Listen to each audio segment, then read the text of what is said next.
I am Ayra Danny, 31 years old, from Los Angeles. It was supposed to be a night of celebration, champagne glasses clinking, laughter bouncing off velvet walls, and music loud enough to drown out every doubt I had about myself. My friends surrounded me, each one shimmering in designer outfits, faces painted in confidence. They toasted to my success, but none of them knew that behind my smile, my bank account was on its last breath. I watched as they raised their glasses. "To Ayra," said Tessa, my closest friend of 10 years. "The girl who's about to take over the fashion world." Everyone cheered. I lifted my glass too, but the sparkle in my eyes was fake. I had lost my investors that morning.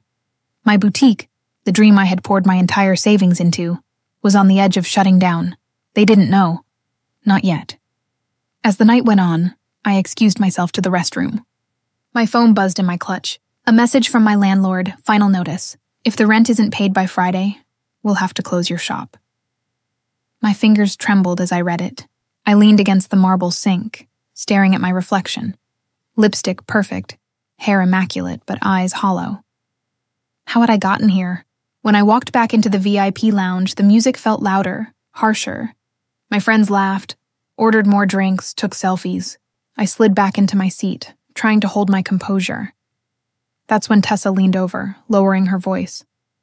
"So," she said, "how's business really going?" I blinked. It's fine. A few bumps, but I'll figure it out." She smiled, but it wasn't kind. "Good, because I heard your supplier dropped you." I froze.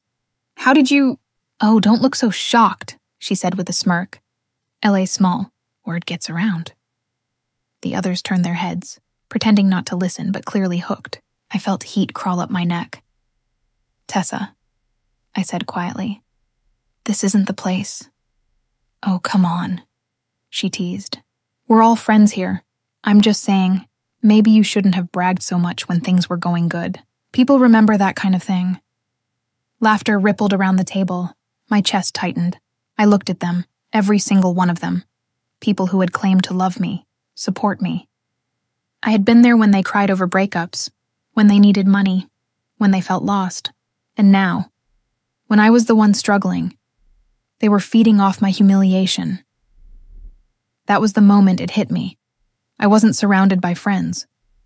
I was surrounded by spectators, waiting for the show of my downfall. I put down my glass. "Excuse me," I said, standing up. My voice was calm, but my heart was cracking. "I think I've had enough for tonight." "Don't be so dramatic," Tessa said, rolling her eyes. "We're just joking." "No," I interrupted. "You're just cruel." The music pulsed, but for a second I couldn't hear anything. I walked out of the lounge, my heels echoing on the floor, each step heavier than the last. Outside, the city was alive. Neon signs flickering, cars honking, strangers laughing. And there I was, standing alone under the glow of a streetlight, realizing that everything I had built, my business, my friendships, my pride, was crumbling. Have you ever experienced this kind of betrayal? Share your story in the comments, and subscribe if you believe no one should be treated this way. The next morning, I woke up to silence. My phone didn't buzz with texts like it used to. No good morning messages from Tessa, no memes from Sam, no gossip from Layla. It was like I'd been erased overnight. I tried to brush it off. "They're just busy," I told myself. But when I opened Instagram, I saw the truth. There they were, the same people who had laughed with me last night, out at brunch, clinking glasses again. And the caption under Tessa's post hit me like a punch. "Real queens don't need fake friends." The comment section was full of laughing emojis and inside jokes. I scrolled through them, my stomach twisting. My name wasn't mentioned, but it didn't need to be. Everyone knew. I threw my phone on the bed and sat there staring at the wall. How could people turn so fast? How could loyalty disappear overnight? When my mother called that afternoon, I tried to sound normal. "I'm fine, Mom, just busy," but she heard it in my voice. "Ayra," she said softly, "you've always been the kind of person who gives everything to others. But sometimes, you have to learn who deserves it." Her words stayed with me long after I hung up. That week, things got worse. My boutique lease expired. My landlord changed the locks. My supplier stopped answering. I even caught one of my old employees working for Tessa, the same friend who had once begged me for a job. When she was struggling, I realized then that failure doesn't just show you who your enemies are, it shows you who your real friends never were. 2 weeks later, I found myself sitting on a park bench with a cup of instant coffee, watching strangers walk their dogs. I didn't have my boutique anymore. I didn't have my friends. But what I did have, for the first time in years, was clarity. All my life, I'd been chasing approval. I wanted to belong, to impress, to prove I was someone. I dressed for others, lived for others, even dreamed for others. But sitting there in that silence, I realized the only person I truly needed to prove anything to was me. I looked at my reflection in the coffee cup's rippled surface. No makeup, no smile, no mask. Just Ayra. And maybe, just maybe, that was enough to start again. I stood up, straightened my shoulders, and whispered to myself, they left when I was broke. But one day, they'll wish they hadn't. And that was the moment the seed of my revenge, quiet, patient, unstoppable, began to take root. The days after that night stretched endlessly, like a movie scene stuck on repeat. Every time I scrolled through social media, I saw my so-called friends posting their perfect lives. Parties, brunches, vacations, always together, always smiling. It wasn't the photos that hurt. It was the silence between them. The silence where my name used to be. I didn't realize how quickly people could erase you until it happened to me. I spent most mornings sitting at the small cafe across from where my boutique used to be. The for lease sign mocked me from across the street, taped crookedly to the window. My dreams were still inside that building. Sketches, unfinished dresses, mannequins draped in half-sewn fabric. It was strange how something you built with your hands could vanish overnight, leaving only a reflection of who you were. Every time someone walked past, I half expected them to look at me with sympathy. But they didn't even notice me. I wasn't Ayra the designer anymore. I was invisible. One morning, as I sat staring at my untouched coffee, I heard laughter. Familiar laughter. I turned. There they were, Tessa and Layla, stepping out of a sleek black car, arm in arm, designer handbags glittering in the sunlight. They looked radiant, successful, untouched by the world's cruelty. Is that Ayra? I heard Layla whisper. Tessa tilted her sunglasses down. Oh my God, it is. Sitting there like a ghost. They laughed softly, and before I could even decide whether to wave or look away, they were already crossing the street, deliberately turning the other direction. My throat tightened. I should have looked away. I should have pretended not to see them, but instead, I sat there frozen, watching the people I had once called family walk past me as if I were a stranger. Later that afternoon, I went home to my tiny apartment, walls covered in unpaid bills and old mood boards. I turned on the light, and it flickered once before going out completely. Perfect. I sank onto my bed and whispered to the empty room, "Why did you leave me?" No one answered, of course, but the truth lingered in the air. They hadn't left because I failed. They left because I stopped being useful.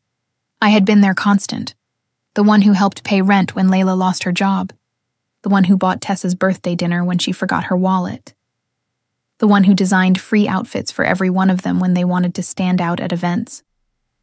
And when I had nothing left to give, they had no reason to stay. A week later, I ran into John, an old friend from college. He was standing in line at a food truck near downtown, his hair messier, his eyes kind as ever. "Ayra?" he said, blinking in surprise. "Wow, it's been years." I smiled weakly. "Yeah, a long time." We talked. Small talk at first, then real talk. He'd heard about my boutique closing, but unlike everyone else, he didn't pity me. He just listened. "You know," he said, handing me a coffee, "you were always the one everyone wanted to be around. Not because you had things, but because you had drive. Don't lose that." It was such a simple thing to say, but it hit me harder than anything anyone had told me in months. That night, I sat on my floor, surrounded by fabric scraps. My hands itched for a needle and thread. I found my old sewing kit, the one I'd used back when I couldn't afford machines. As I stitched, something inside me came back to life. The sound of the needle moving through fabric was like a heartbeat. Familiar, steady, mine. Maybe I'd lost my boutique, my friends, my place in the world, but I hadn't lost myself. The next morning, I got an idea, small, maybe even foolish. I decided to sell custom pieces online. No fancy store, no staff. Just me, my designs, and a camera. I spent the entire day photographing my old samples and uploading them to a basic website I built for free. I named it Restitch, a nod to what I was trying to do, sew my life back together. The first week I got 2 orders, then 1 cancellation, then silence. But on the 12th day, a message popped up in my inbox. "Your work is beautiful. I can feel the emotion in every piece. I want to commission you for a line." It was signed by a name I didn't recognize, Mara Kinsley. I looked her up. She was a small influencer, nothing massive, but she had a loyal following. I accepted immediately. The next few weeks were a blur. I barely slept, stitching through the night, using every bit of fabric I had left. My apartment looked like chaos, but it felt like purpose again. When Mara finally posted her first photo wearing my design, a sleek crimson dress with hand-sewn gold detailing, the post exploded. Within hours, people were asking, "Where did you get that?" By the next morning, my inbox was flooded. Orders, collaborations, offers. It wasn't fame. Not yet. But it was the beginning of something real, and then the inevitable happened. One evening, my phone buzzed with a message from a number I hadn't seen in months. Tessa. "Hey girl, saw your designs on Insta. You're killing it. Let's catch up soon?" I stared at the screen. For a long time, I didn't move. A part of me wanted to ignore her. Another part of me wanted to scream. But the strongest part, the one that had been quietly rebuilding, just smiled. Not yet, I thought. Let her wait. Because for the first time in my life, I didn't need her validation. I didn't need anyone's. I looked around my apartment at the sewing table, the fabric, the growing orders. It wasn't much, but it was mine. And for the first time since everything fell apart, I whispered something that felt like truth. They'll come back, and when they do, they won't recognize who I've become. It's strange how you can feel both numb and furious at the same time. Like your heart has been drained, but your mind keeps replaying the same wound over and over again. That was me, for weeks after Tessa's message. I thought ignoring her would give me peace. But peace doesn't come easily when you've been broken in public. The betrayal didn't just sting. It rewired something inside me. I wasn't the same girl who begged for loyalty anymore. I had become quiet, watchful, and dangerous. The orders for Restitch grew, slowly but steadily. Each sale felt like a small victory. One person who believed in me when my old circle didn't. I worked nights, slept mornings, and lived off coffee and adrenaline. I didn't tell anyone what I was planning, but deep down I knew. This wasn't just about rebuilding. It was about revenge, and it started the day I saw Tessa's face on a billboard. Luma Luxe, new luxury brand, launching soon, by Tessa Lee. I froze in the middle of Sunset Boulevard, the traffic horn blaring behind me. I stared up at her image, glossy hair, sharp smile, and a slogan that read, "Real queens create their own thrones." My jaw clenched. Because that was my line, my brand philosophy. I had used that exact quote in my old boutique's press release 2 years ago. She had stolen my words. My aesthetic, my identity. I spent the next few hours digging online. Her brand's social media had exploded overnight. 50,000 followers, sponsorships, influencers tagging her designs. But as I scrolled through the pictures, something clicked. I knew those dresses. Every cut, every pattern, every detail. They weren't just inspired by me. They were mine. She had taken my old designs, sketches I had shown her once when she was helping me prep for a runway event, and rebranded them as her own. The betrayal that night at the club had been personal. But this was war. I didn't cry this time. I didn't scream. I sat down at my sewing table, heart thudding like a war drum, and whispered to myself, "Okay, you want a throne? Let's see how high you can sit when the floor disappears beneath you." I pulled out my laptop and opened every folder I had. Old drafts, invoices, text messages, screenshots. There it was, a PDF time-stamped from 2 years ago, containing every original sketch she had stolen. Proof. But revenge wasn't about posting it online. That would be too easy and too small. I wanted her to feel what I felt, to watch everything she built crumble, piece by piece, just like mine had. A week later, I attended her brand's launch party. No one expected to see me there, especially not her. The event was glamorous, held in a rooftop venue overlooking the city. Flashbulbs flickered, champagne flowed, and Tessa basked in the attention like a queen who'd finally claimed her crown. When our eyes met across the room, she faltered. "Ayra?" she said when I approached. Her smile wavered. "Wow, it's been forever." "Has it?" I asked, tilting my head. "Seems like yesterday we were sitting in my studio, you watching me sketch designs while pretending to help." Her face flushed. "I don't know what you're implying." "Oh, I think you do." Before she could respond, a photographer interrupted, calling her name. She turned away, laughing nervously, pretending everything was fine. But I saw the panic in her eyes. She knew that I knew. That night I went home and sent an email, not to her, to one of the biggest fashion magazines in LA, Trendset Weekly. "Hello. I have proof that Luma Lux's latest collection contains multiple design infringements from my original boutique, Ayra Designs. Attached are timestamps, original files, and witnesses who can verify authorship." I hit send. Then I waited. 2 days later, the first article dropped. Luma Lux under fire.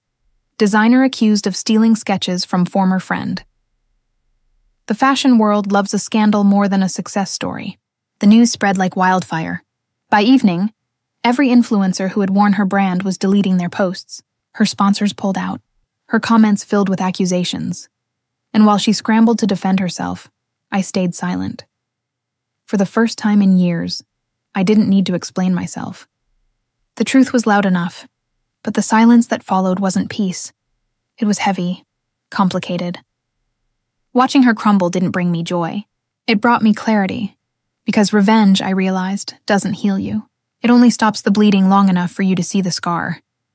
Still, I wasn't done.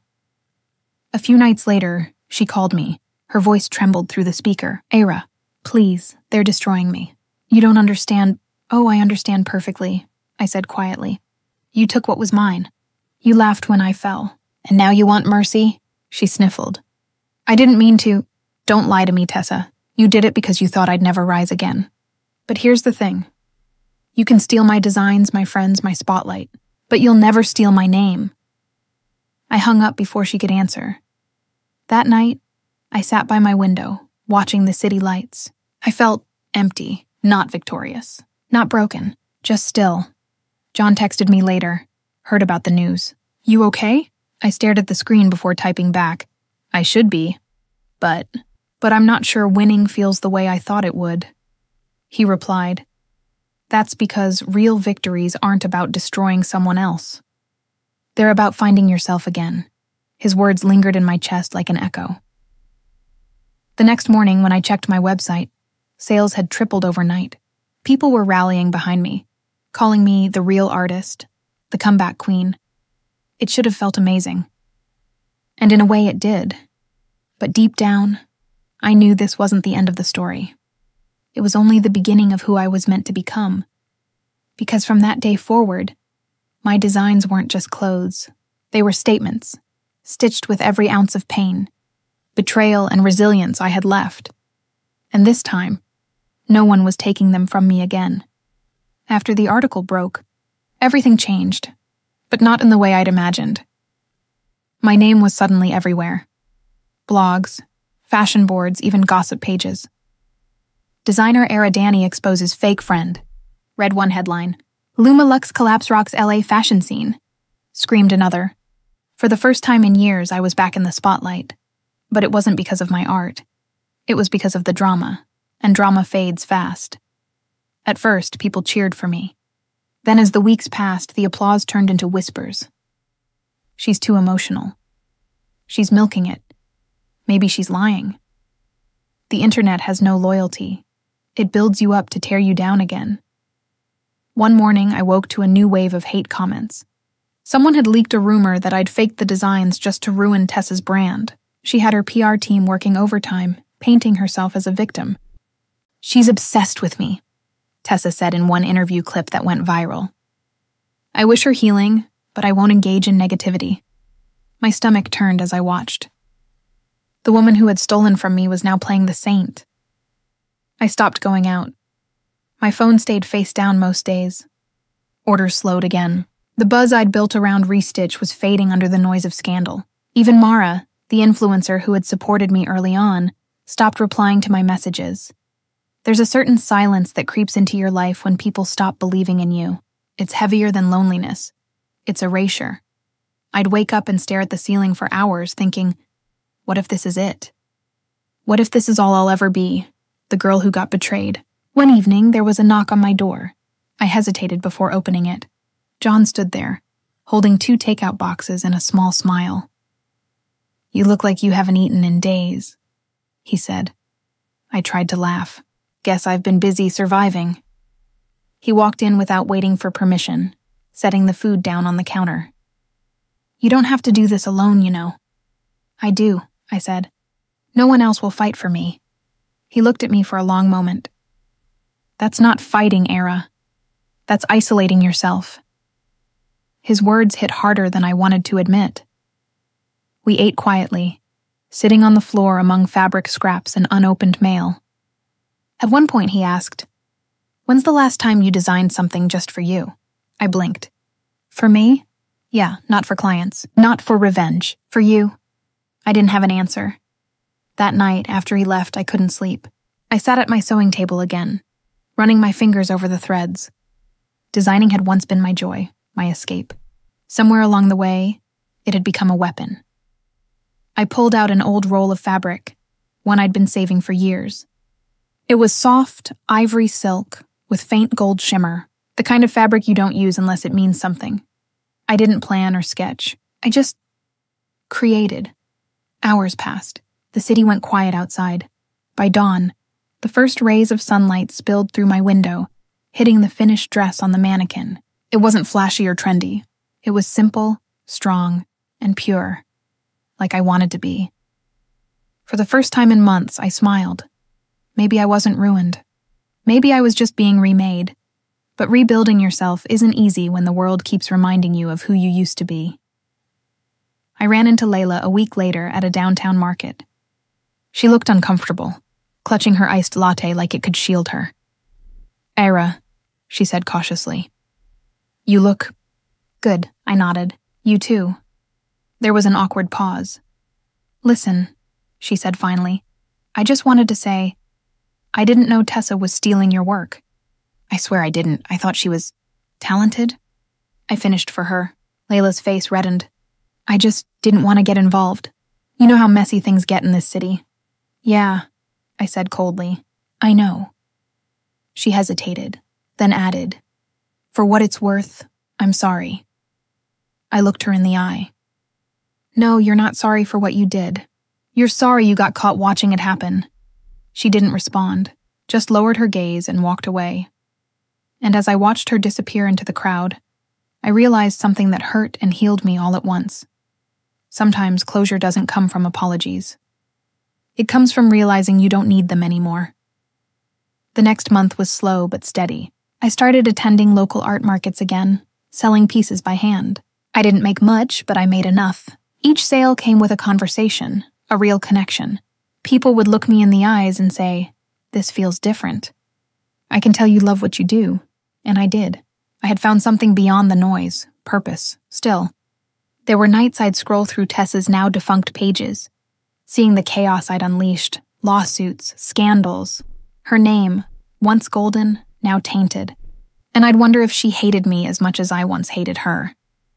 Maybe she did. Maybe she deserved to, but the truth? I didn't hate her anymore. I pitied her. Because while she had built her empire on lies, I was building mine on ashes, and somehow it was stronger. One rainy evening, I stood by my window again, holding a cup of tea, watching the lights shimmer on wet streets. My reflection looked different now, calmer, grounded. I thought back to the night in that rooftop lounge when they laughed at me. The night I walked out with nothing. Now I had less money than I did back then. Fewer friends, but I had something I'd never had before. Peace. I whispered into the quiet. You can lose everything, but as long as you don't lose yourself, you're still whole. And for the first time since it all began, I meant it. The storm always passes, they say, but no one ever talks about the silence that follows. The kind that hums inside your chest, daring you to fill it with something new. That's where I found myself. Standing in the middle of my small studio apartment, surrounded by fabric and thread, my hands trembling not from weakness anymore, but from awakening. Everything I'd lost had stripped me down to the bone. And from that emptiness, something sharp and powerful began to grow. It started with a single email.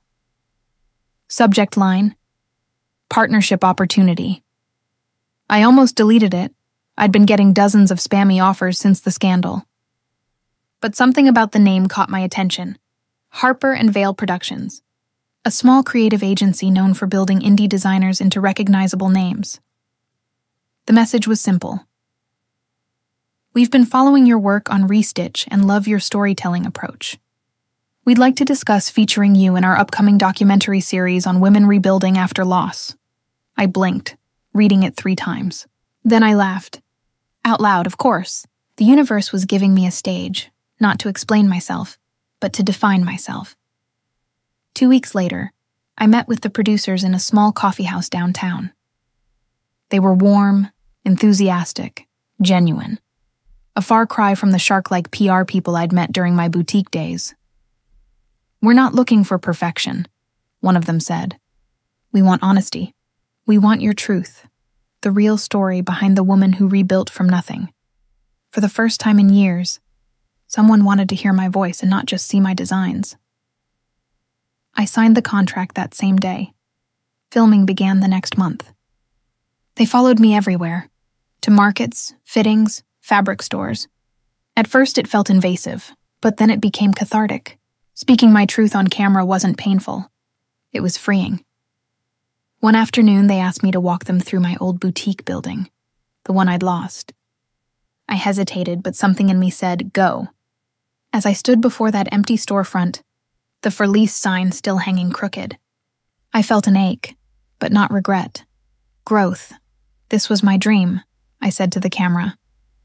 But sometimes dreams burn down so we can see the fire that lives inside us. When I said it, I realized it wasn't just for the show. It was for me. That night, I got another message, this time from Tessa. I saw the teaser for your documentary. Congratulations, I guess. You're really milking your 15 minutes, huh? I stared at the screen. The old me would have deleted it or cried. The new me? Smiled, I typed back, don't worry, you'll get your 15 minutes too. Just not the kind you're hoping for. And I wasn't bluffing. Because what Tessa didn't know was that the documentary wasn't just about my comeback, it was about accountability. Harper and Vale had done their research. They'd found the paper trail linking her stolen designs to my original work. They even found ex-employees willing to speak anonymously about her lies. I didn't have to say her name on camera. The truth would say it for me, but I didn't want revenge anymore. Not in the same way. I wanted something deeper. Respect. In the weeks leading up to the premiere, I poured everything I had into one final collection. The fabric shimmered under my hands like old memories finally learning to dance again. Each dress told a story of loss, betrayal, survival, and rebirth. I called it the Phoenix line. The centerpiece was the ivory and gold dress I'd sewn for myself that night after John's visit. I adjusted its seams, refined its details, and decided I'd wear it to the premiere. My armor, my closure. When the documentary finally released, I expected a modest reaction, but I underestimated the power of authenticity. The trailer went viral within hours. Viewers were captivated not just by my story, but by the rawness of it, The message that you could lose everything and still rise. I watched comments pour in. Her story gave me courage to leave my toxic job. She turned pain into art. This is what strength looks like. And then the message that made me freeze. You don't know me, but your design saved my life. I wore one of your pieces to my divorce hearing. It made me feel strong again. I sat there crying quietly, not from sadness, but from the realization that my pain had found purpose. But the real moment of power came a week later at a charity gala hosted by Harper and Vale. The event was packed with industry names, editors, designers, investors, all mingling, glasses clinking. I stood near the entrance wearing the phoenix gown, when the crowd suddenly parted. Tessa had arrived. She looked like a ghost of her former self. Thinner, tired, eyes darting nervously. The whispers started instantly. She saw me. Our eyes met. She froze. Ayra, she said softly, almost pleading. Can we talk? I nodded once. We stepped aside to a quieter corner. I know you hate me, she began, her voice shaking. But I never meant for it to go this far. Please, just help me fix this. I'm losing everything. I studied her. For the first time, I didn't see a villain. I saw a woman terrified of the monster she'd become. You already lost everything, I said quietly. The moment you decided to betray someone who would have given you the world. Her lips parted like she wanted to argue, but she didn't. I turned to leave, then paused. But thank you, I said. She frowned. For what? For reminding me who I never want to become. That night, as I walked out onto the balcony overlooking the glittering skyline, I realized something profound. Power wasn't about control or revenge. It was about grace, the kind that makes you smile at the people who once broke you, knowing they can't touch you anymore. I felt the weight of everything I'd endured, and the strange lightness that came with letting go. I whispered to the city lights. This is just the beginning, and deep down, I knew it was. When people think of revenge, they picture explosions, dramatic, instant, loud. But real revenge? It's quiet. It's patient. It's built thread by thread until one day, it's a masterpiece only you understand. That's what I spent the next 6 months creating. After the documentary's success, Restitch wasn't just a local name anymore. Orders began pouring in from out of state. A boutique in Chicago wanted to carry my designs, and a popular fashion blog named me the designer who rose from ashes. But what no one knew, not the media, not my followers, not even John, was that every step I took next was part of something much bigger. Something that had started forming the moment I saw Tessa's fear at that gala. This wasn't about hurting her anymore. It was about reclaiming everything she tried to take from me, and proving that my rise would come from the very stage she thought she owned. My first move was simple: expansion. I reached out to small designers, women like me, who had been overlooked, dismissed, or burned by bigger names. Let's collaborate, I told them. Let's create a platform where real talent shines, no favoritism, no theft. We called it the Rebirth Collective. Within weeks, my studio buzzed with energy again. Fabric rolls lined the walls, machines hummed, laughter filled the air. We were small, but we were fierce, and I made sure every contract we signed was airtight. Every design timestamped, copyrighted, registered. I wasn't leaving any door open for another Tessa. Meanwhile, word spread fast that Tessa's company was crumbling. Lawsuits, debt, and unpaid suppliers. Still, she clung to relevance, hosting charity luncheons, posting motivational quotes, pretending nothing was wrong. I watched from afar, calm and focused. Then one day I saw a post that made me pause. Luma Lux is back. It read, "Rebranding under new direction. Grand reopening in 3 months." I laughed softly. Of course she would try to resurrect herself, but this time I'd be ready. I called John that evening. "She's planning a relaunch," I said. He frowned. "I'm not thinking of revenge," I interrupted. "I'm thinking of strategy," he sighed. "Ayra, I know," I said quietly. "But this isn't about her. It's about me closing the circle." He looked at me for a long moment before nodding. "Then let's make sure she never forgets your name." For weeks I buried myself in work.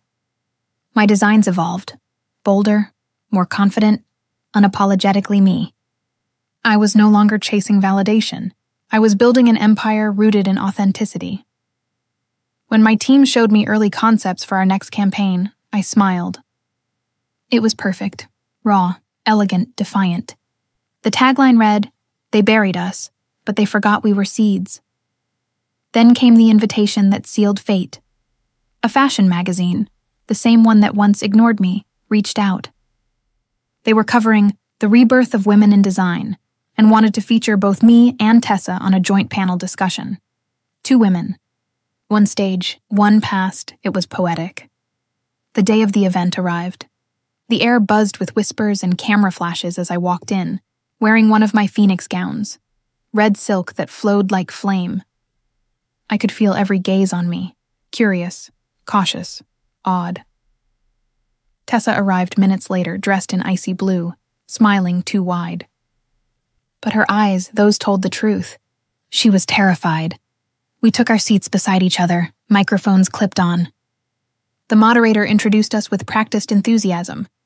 "Tonight," she began, "we celebrate 2 women who faced adversity in fashion and emerged stronger."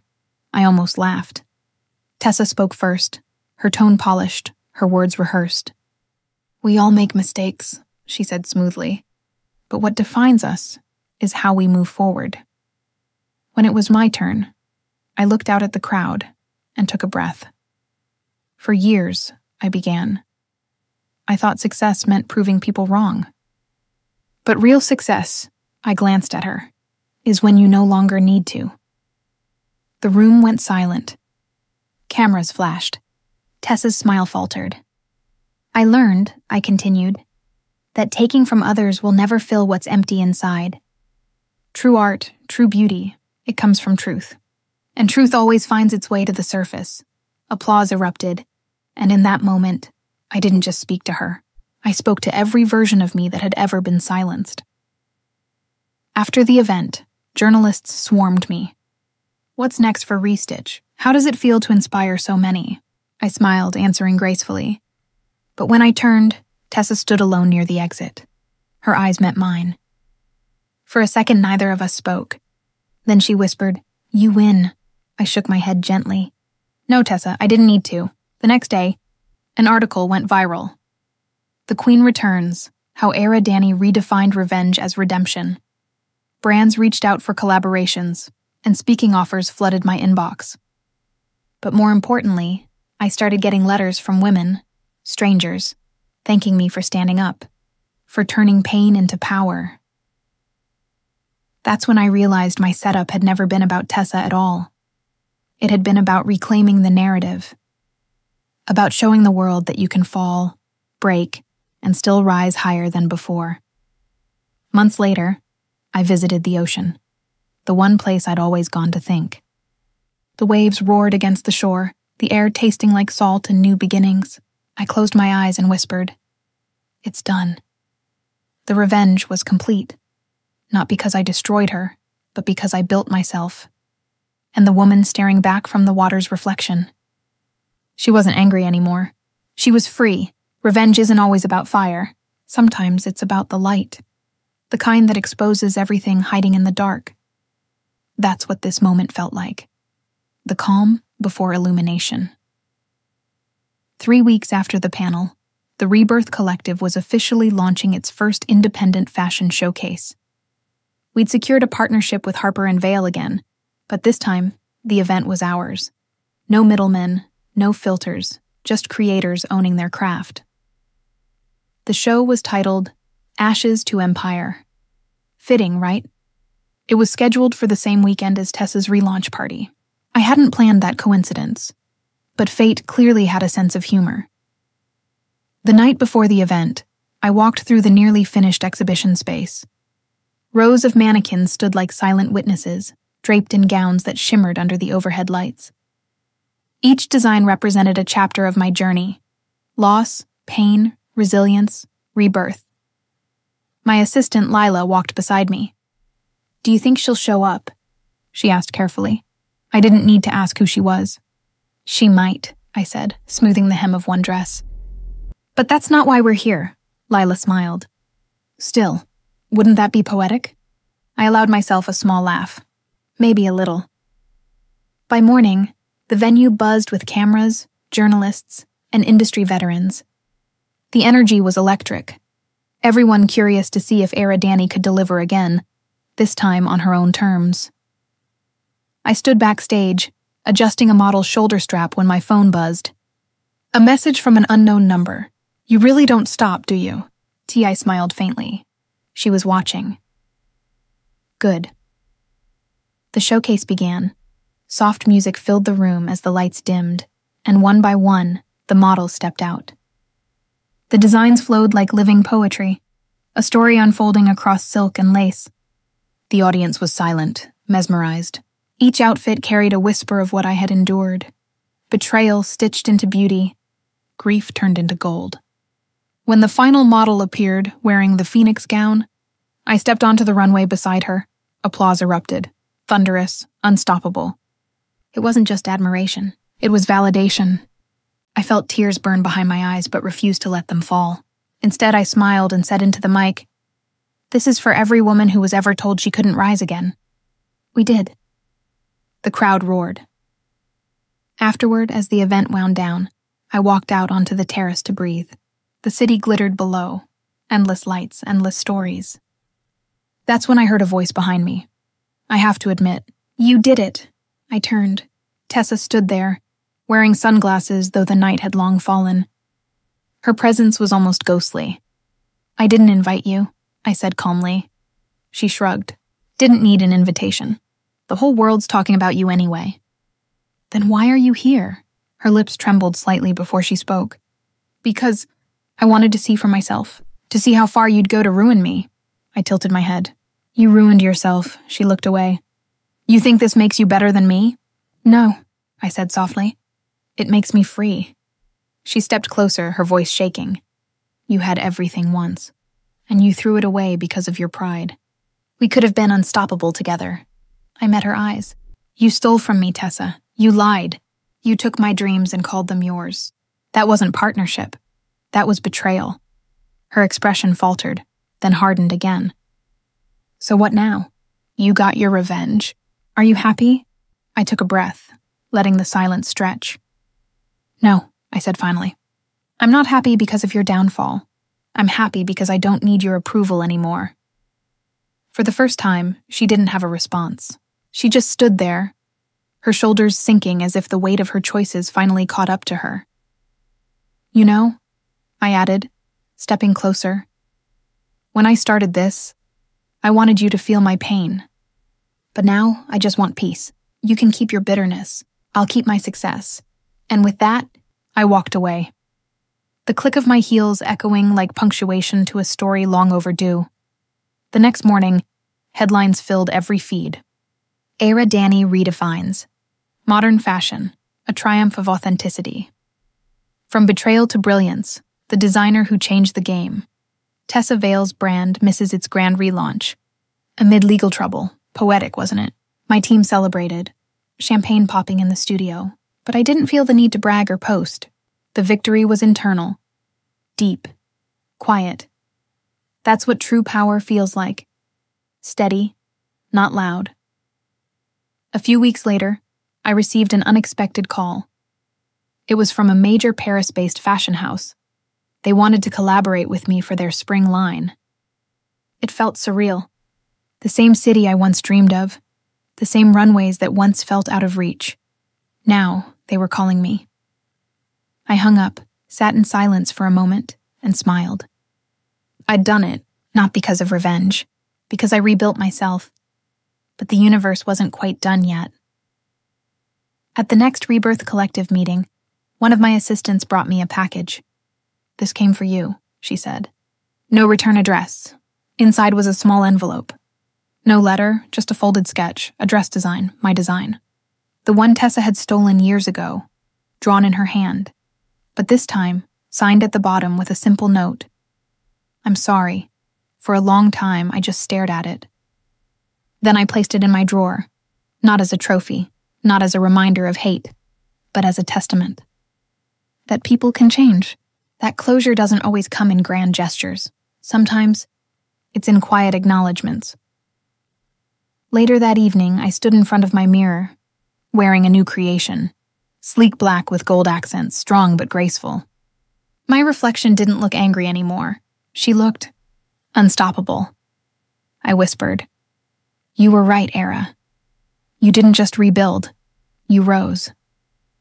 Outside, the city lights shimmered like stars fallen to earth. And somewhere in that endless glow, I knew the story was finally complete. Fame feels different when it's earned. It doesn't roar in your ears. It hums beneath your skin, steady and warm. That's how it felt in the weeks after my showcase. Everything that once felt impossible suddenly seemed within reach. My designs were in demand, my story was everywhere, and the Rebirth Collective was becoming a movement. But with recognition came curiosity. And truth has a way of finding the spotlight when the world starts watching. The morning the reckoning began. I was sitting in my studio with Lila, going over sketches for our spring collection. The sunlight poured in through the wide windows, soft and golden. It was peaceful, until my phone started buzzing nonstop. At first, I thought it was just another wave of congratulations. But when I saw the notification banner, my heart paused. Tessa Vale Exposed was trending. "Lila," I said slowly, "turn on the news." The studio fell silent as the TV flickered to life. Breaking story tonight. Shocking revelations about former designer Tessa Vale and allegations of plagiarism, fraud, and intellectual theft. Sources say multiple artists have come forward claiming she stole their work, including one rising designer, Ayra Danny, whose story recently captivated audiences. They played clips from my documentary, my interviews, the panel. The evidence was overwhelming. Timestamps, design proofs, old emails, and I hadn't released a single piece of it myself. Someone else had done it. The truth had finally turned on its own lights. That night, my inbox filled with messages. Some were from reporters, others from strangers thanking me for being honest when the industry wasn't. But one message stood out. It was from Tessa. "You got what you wanted. I hope you're proud." I stared at it for a long time. For the first time, I didn't feel anger, just exhaustion. Because revenge doesn't always feel triumphant. Sometimes it just feels quiet, like the final note in a song that's been playing too long. I didn't respond. The following week, Harper and Vale invited me to speak at a televised industry roundtable. "We want to talk about reform," they said. "Ethics, credit, creative justice. You're the voice people trust." So, I said yes.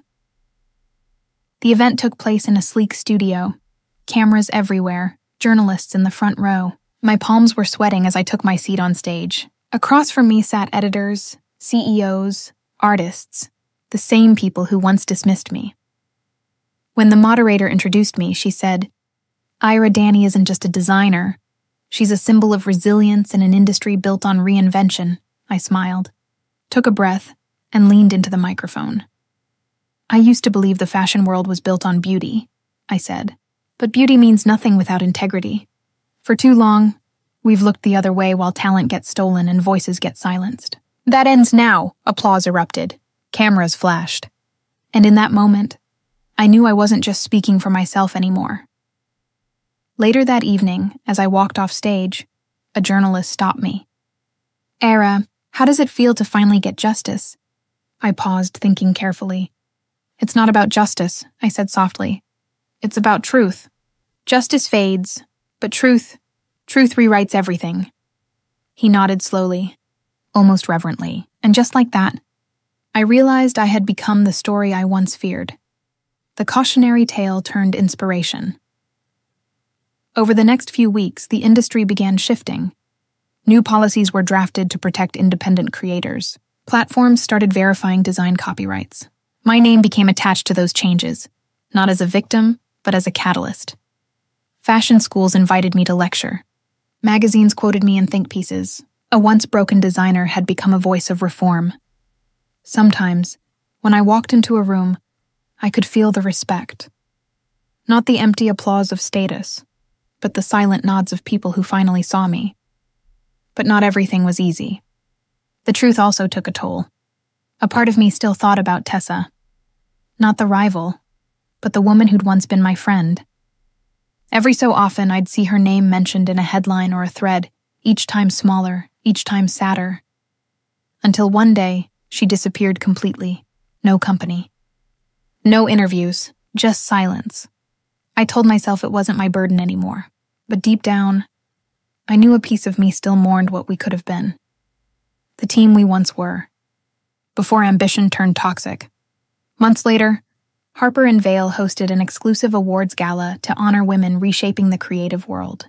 I wasn't expecting anything. Just being invited felt like closure enough. But when they called my name for the Integrity in Design Award, I froze. The crowd rose in applause as I walked to the stage. Flashes of my journey flooded my mind. The betrayal, the collapse, the nights spent crying over ruined sketches, and then the rebuilding, the strength, the rebirth. I accepted the trophy, sleek, silver, heavy in my hands, and said quietly, "This doesn't belong to me alone. It belongs to every woman who chose honesty over shortcuts, passion over fear, truth over silence." The applause grew louder, but what stayed with me most wasn't the noise. It was the stillness that followed, the peace in my chest. After the event, I slipped out to the balcony, the city lights shimmering like falling stars. John found me there, smiling. "You did it," he said softly. I shook my head. "We did it. Everyone who ever believed in something real did it." He wrapped an arm around me, his warmth grounding me in the night. "So what now?" he asked. I looked out at the skyline. "Now I live. I create, not to prove anything, just to be free." He smiled. "Sounds perfect." The next morning, the front page of Vogue read, "Ayra Danny, the woman who made the industry look in the mirror." And beneath it, a quote from my speech. "The truest form of revenge isn't destruction. It's evolution." That evening, I returned to my studio, now quiet after months of chaos. I lit a candle, sat by the window, and opened my sketchbook. Fresh pages. "Fresh beginnings," I whispered. "Thank you, universe." And let the pencil glide across the paper, not sketching anger or pain, but joy, because the reckoning was done. The world had seen the truth, and I was finally free to create without ghosts at my back. The storm had passed, but I was still learning how to breathe again. When you've lived through betrayal, success doesn't always taste sweet right away. It's strange. People see your victories, but they never see the quiet after. The part where you sit alone, staring at what's left of yourself, trying to figure out who you are now that the fight is over. That's where I was. It had been nearly 6 months since the public reckoning, and life had taken on a rhythm again. My days were filled with work, interviews, travel, yet in the spaces between, in the still moments, I felt a gentle ache. Not sadness exactly, more like the echo of something that had finally stopped hurting. One evening, I found myself back in the studio, surrounded by sketches, the faint hum of the sewing machine in the background. I looked around, the walls lined with designs, the air filled with fabric dust and dreams, and realized how far I'd come. This space used to be my hiding place, the one corner of the world where I felt safe after everything collapsed. Now it was my empire. Still, a thought lingered. What now? My phone buzzed. A message from John. "You've been quiet." "You okay?" I smiled. He knew me too well. "Just thinking," I replied. "Dangerous habit for you," he texted back, followed by a winking emoji. I laughed softly, shaking my head. "Some things never changed," he called moments later. "You need to get out of that studio," he said. "You've been working nonstop since the gala." "I like it here," I said. "It's home," he paused. "Home should be more than 4 walls and a sewing machine, Ayra." I didn't respond right away. Because he was right. I had built something incredible, but I hadn't lived it yet. I'd been so focused on survival, on proving myself, that I'd forgotten what peace looked like. "Let's fix that," he said, breaking the silence. "You're coming with me this weekend. No work. Just air, food, and laughter."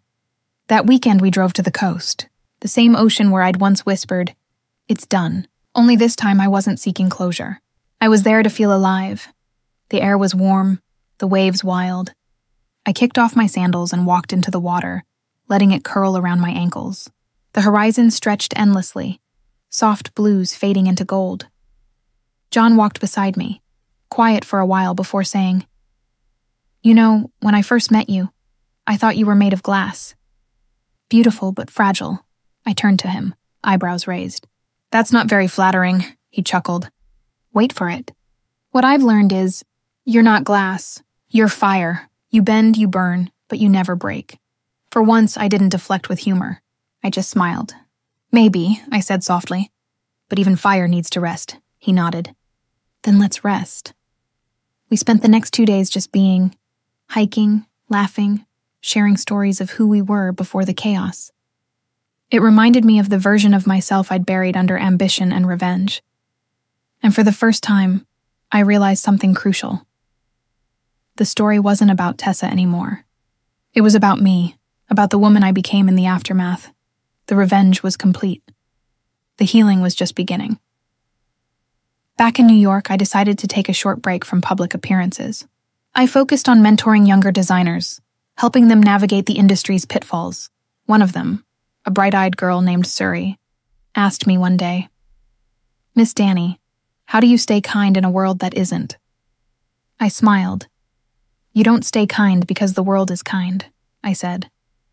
"You stay kind in spite of it," she nodded, her expression thoughtful. And in her, I saw a reflection of who I once was, naive, hungry, hopeful. It felt good to pass on what I'd learned without bitterness. Weeks later, I received an email that made me pause. It was from Tessa. "I know I'm the last person you want to hear from, but I wanted to tell you, I'm rebuilding too. Not a brand, not fame, myself. I'm working at a small studio now, teaching kids how to design. Thank you for forcing me to see what I'd become. I hope one day you'll forgive me." I read it twice, then a third time. For years, I thought forgiveness meant letting someone off the hook. Now I understood it differently. It wasn't for her. It was for me. I didn't reply. But I whispered to the quiet room, "I already did." The following month, the Rebirth Collective expanded internationally. Our designs were showcased in Milan, Paris, and Tokyo. Yet amid all the glamour, I stayed grounded. My success wasn't just mine anymore. It belonged to every person who had ever been underestimated, dismissed, or betrayed. In every interview, I said the same thing. Resilience is our greatest revenge, and I meant it. One night, after a long day, I stood in front of my mirror again. The same mirror I'd faced countless times through every season of my life. When I was broken, when I was angry, when I was afraid. Now, my reflection looked calm, whole. "I made it," I whispered. Not with arrogance, not with pride, but with quiet gratitude. The room felt warm, alive with the hum of the city outside. I thought about my journey, every heartbreak, every loss, every betrayal, and realized I wouldn't change a single moment, because each one built the woman staring back at me now. Sometimes, late at night, I'd still hear echoes of the past. Laughter that had turned to lies, dreams that had once felt stolen, but they no longer haunted me. They reminded me of how far I'd climbed. Pain had been my teacher. Silence had been my weapon. Truth had been my victory, and peace. Peace was my reward. As I turned off the lights, I glanced once more at the wall of framed sketches behind me, the timeline of my life in fabric and thread.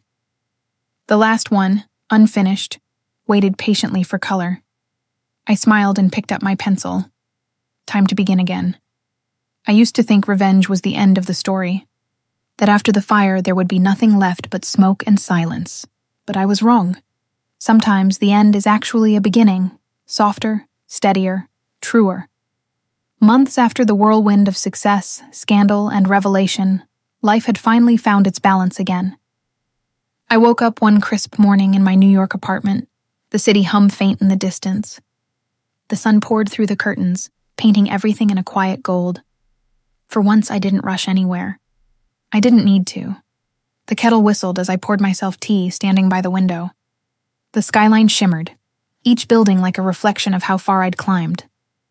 And yet I wasn't thinking about fame or money. I was thinking about peace, Peace had been the real victory. After everything, Tessa, the betrayal, the heartbreak, I'd learned that success built on anger burns fast. But success built on purpose lasts. That morning, I opened the envelope from my publisher.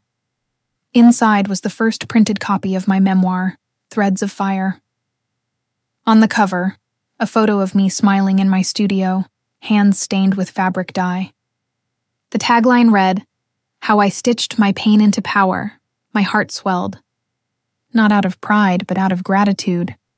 I sat on the couch, running my fingers across the embossed title, whispering, "You did it, Ayra.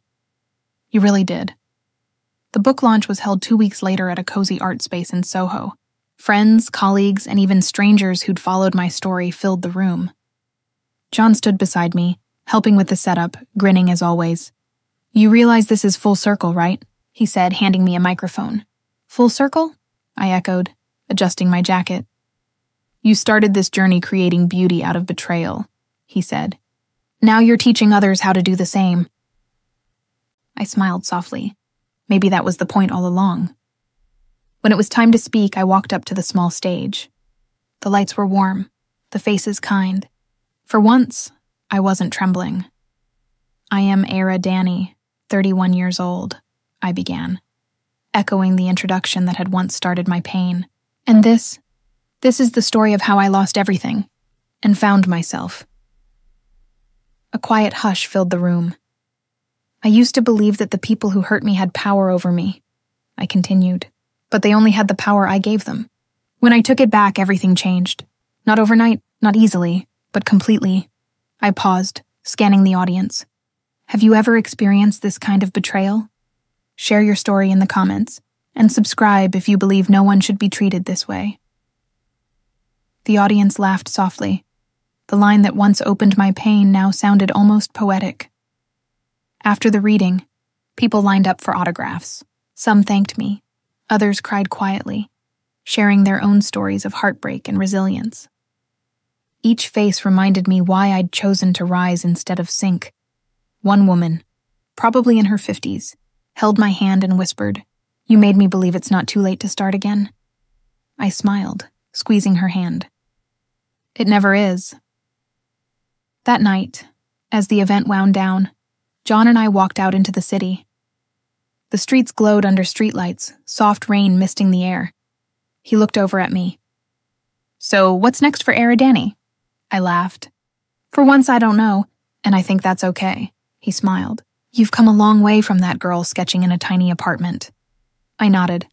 "Yeah, but she's still in there. She just believes in herself now." Weeks later, I returned to the ocean one more time. The same stretch of shore where I'd once cried, cursed, and promised myself I'd rise. The sky was streaked with orange and lavender. I kicked off my shoes and stepped into the surf, the cold water curling around my toes. The tide whispered like an old friend, gentle and forgiving. I thought about Tessa, not with anger, but with understanding. I hoped she'd found her peace too, because no one stays a villain forever. Sometimes we all just lose ourselves trying to be seen, I whispered into the wind. "I forgive you." And with that, something inside me, something heavy and lingering, finally lifted. As I stood there, the waves rolling against my feet, I thought about everything I'd learned. That revenge doesn't heal. Growth does. That silence can be strength. That love, for yourself, for others, for the craft you live for, is the only legacy worth leaving behind. I smiled, looking out at the horizon. The world was wide again, and this time, it was mine.